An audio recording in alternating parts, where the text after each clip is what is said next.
ഇറാന്റെ ബാലിസ്റ്റിക് മിസൈലുകളെ തകർക്കുക എന്നത് ഇനി അമേരിക്കയ്ക്ക് വലിയൊരു പ്രതിസന്ധിയായി മാറിയിരിക്കുകയാണ്. കാരണം ഇറാൻ ഇപ്പോൾ തകർത്തിരിക്കുന്നത് കുവൈത്തിലുള്ള അമേരിക്കയുടെ ലോങ് റേഞ്ച് റഡാറാണ്. ഈ റഡാർ മുഖേന ഏകദേശം 1000-ലധികം കിലോമീറ്റർ ദൂരെയുള്ള ഡ്രോണുകളാണെങ്കിലും മിസൈലുകളാണെങ്കിലും അതിനെ കണ്ടെത്താൻ സാധിക്കും. ഇത് മുഖേനയാണ് ഇസ്രയേലിന് അടക്കം മാത്രമല്ല മിഡിൽ ഈസ്റ്റിലുള്ള പല രാഷ്ട്രങ്ങൾക്കും അമേരിക്ക സുരക്ഷ നൽകുന്നത്.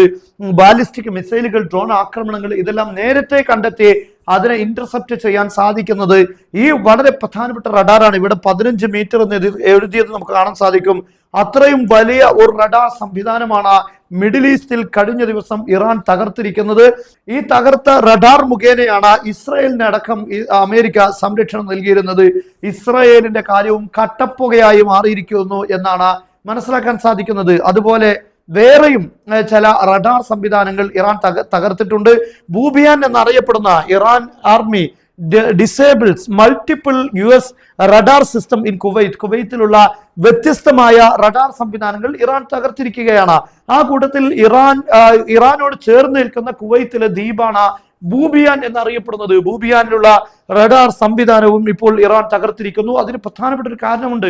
അമേരിക്ക ഇറാനെതിരെയുള്ള കരയുദ്ധം നടത്താനുള്ള തയ്യാറെടുപ്പുകൾ നടത്തുകയാണ്. അതിന്റെ എല്ലാ തയ്യാറെടുപ്പുകളും മിലിറ്ററി ഫെസിലിറ്റികളെല്ലാം ഈ ബൂബിയാൻ ദ്വീപിലാണ് സെറ്റ് ചെയ്തുകൊണ്ടിരിക്കുന്നത്. അവിടെയാണ് ഇറാൻ റഡാർ തകർത്തത്. അതായത് ഇനി ബൂബിയാൻ ദ്വീപിനെ നഗ്നമാക്കി നിർത്തുക, ഏത് ലക്ഷ്യങ്ങളെയും ബൂബിയാനിൽ തകർത്തെറിയുക എന്നതാണ് ഇറാന്റെ ലക്ഷ്യം. അതിനുവേണ്ടിയാണ് റഡാറുകളെ ഘട്ടം ഘട്ടമായി ഇറാൻ തകർത്തുകൊണ്ടിരിക്കുന്നത്. ഇസ്രയേലിന് മുന്നിലുള്ള അതുപോലെ തന്നെ കരയുദ്ധത്തിന് സാധ്യമാകുന്ന പൊസിഷനിലുള്ള അവിടെയൊക്കെയുള്ള റഡാറുകളെ ഇറാൻ നശിപ്പിച്ചുകൊണ്ടിരിക്കുന്നു എന്നതാണ് ഇപ്പോഴത്തെ ഇറാന്റെ ഒരു യുദ്ധരീതി.